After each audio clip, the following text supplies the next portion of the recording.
Hello and welcome to this tutorial, and in this tutorial we'll be learning something about the grid layout. Now in the previous few tutorials we have learned how you could create the user interface by using Java, and now in the upcoming tutorials we'll be learning about how we could create the layout using the grid layout. So basically a grid layout is nothing but it is a type of layout in which we have a number of rows and number of columns, and we use these rows and columns in order to place the widgets right here.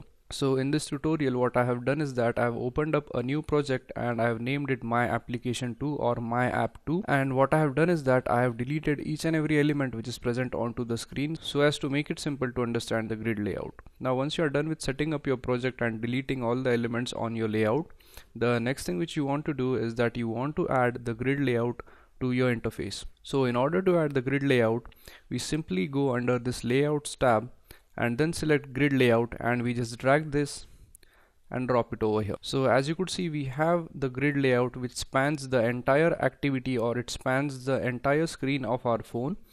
Now let's say we want to make this grid layout to wrap around the widgets. So for wrapping this layout we use this button right here. So this thing right here is used to wrap the content of the layout horizontally. So if I click this, it is going to wrap the content horizontally, and this button right here is used in order to wrap content vertically. So when I click it, as you could see that the grid layout is now wrapping the content horizontally and vertically, and as this grid layout has no content, the grid layout is spanning a small piece of area right here. So now let's go ahead and add some widgets to this layout. So the first widget we are going to add to this layout is going to be a button. So we simply select this button, we go inside here, and when we go inside the layout, as you could see that the widget is going to be placed at row 0 and column 0. So when I drop it over here, as you could see, a new button pops up, and now our grid layout is wrapping up the button which we have just added. Now you might also have noticed the green bars right here and here. So these are basically used in order to represent the row and column.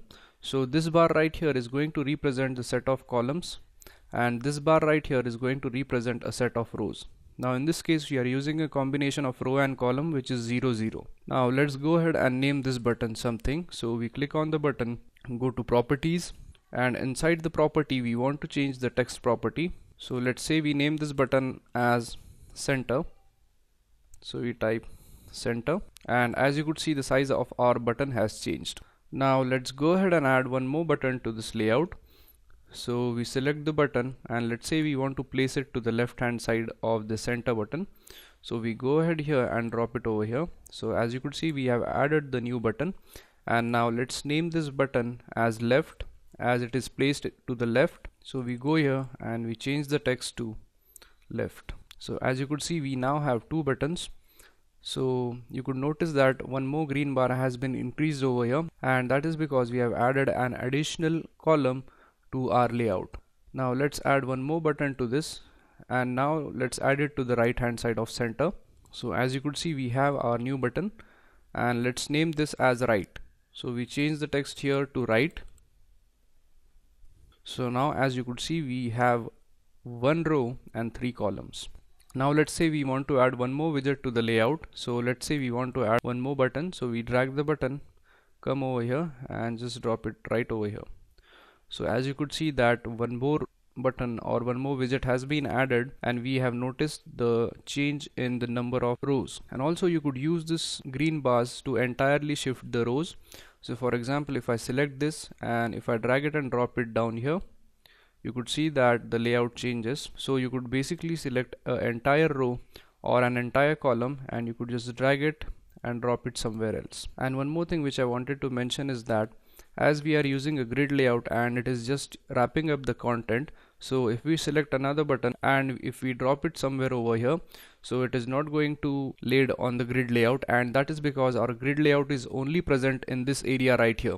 So in order to add a widget to a grid layout, make sure that you enter inside the layout area. So for example, this right here is the layout area which is specified by a yellow border.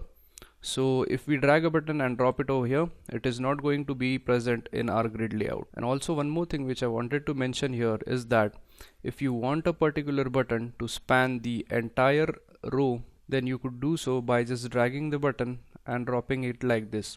Now in this case we have increased the span. Now once this is done, the next thing which we do is we select this edge, then we drag it up till the point where we want, and then we could just drop it over here. And you could also do the same with spanning the button to a particular column. So that's basically an overview of how a grid layout could be used in order to design the user interface. So the grid layout is basically used when we have a number of text boxes or buttons onto our interface so that we could align them properly in a particular grid in a row and column fashion. So that's it for this tutorial, and in the next tutorial we'll be learning how we could handle events such as button clicks, and we are also going to learn about the action listener in the upcoming tutorials. So thank you very much for watching, and I'll see you in the next tutorial. Thank you.